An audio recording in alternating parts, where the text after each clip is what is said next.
All right, what's going on, you guys? Nick here with Nick's Around the Power. So I wanted to make a video about Nathan Asha. So Nathan Asha has been making more noise in the bodybuilding industry right now than really anybody else, winning his past 2 pro shows and going for his 3rd pro show win this weekend at the Toronto Pro.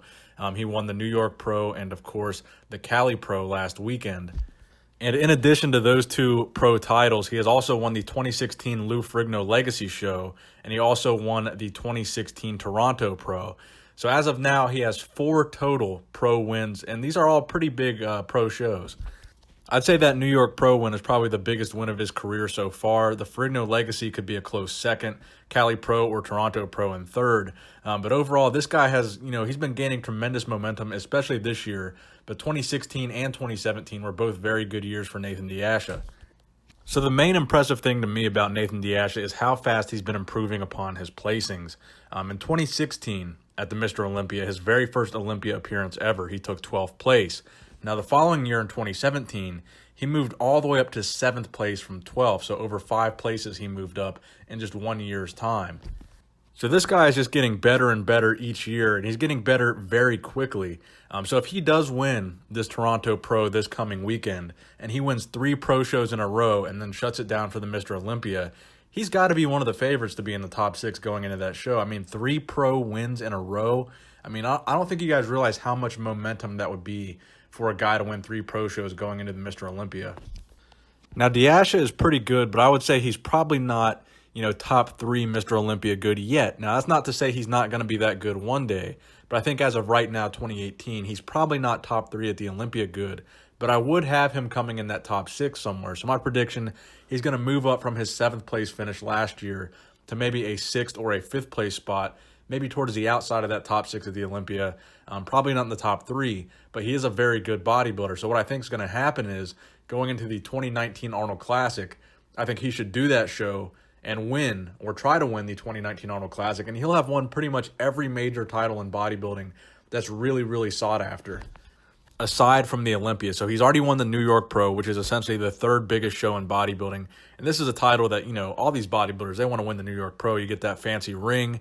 It's a really good title. It's a really good show to win. It's always a really deep lineup.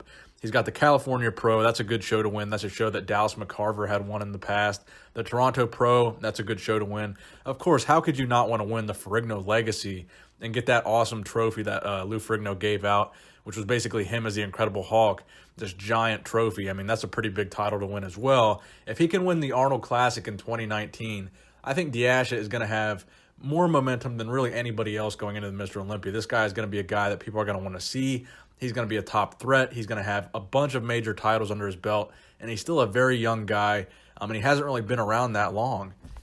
Now, some people were actually criticizing Nathan Asha and his conditioning and his waistline at the New York Pro 2018. So I kind of wanted to debunk that myth really quickly here with this photo right here. So yeah, in some photos, if you cherry pick the photos, his waist did look a little bit bigger, particularly in the front double bicep. Now, the reason for that was because he decided to hit the front double bicep differently than he usually hits it. He's clearly crunching down on his abs rather than, going up and kind of sucking them in, which is what he usually does where his waist looks really small. So that's why it looked different. You can see in these comparison photos, that's clearly why his waist looked different. Then during that same show, he would hit it the way he regularly hit it, and his waist looked fine. So his waist looking blown out, that was really just a result of people cherry picking photos, and that was just kind of dumb.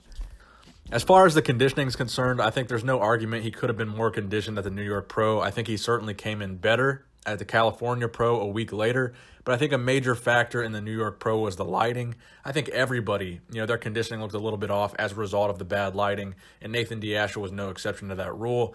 So I don't think he's a guy with bad conditioning by any means. He could have had better conditioning, yes, but I don't think conditioning is essentially a problem for Nathan Asha. So I'm expecting big things from Nathan Asha in the next year or so. So he's definitely a guy that's going to be on my radar. I think he should definitely be on a lot of your guys' radars as well. Let me know what you guys think in the comment section below, and please give the video a thumbs up if you enjoyed it. Nick's Strength and Power, signing out.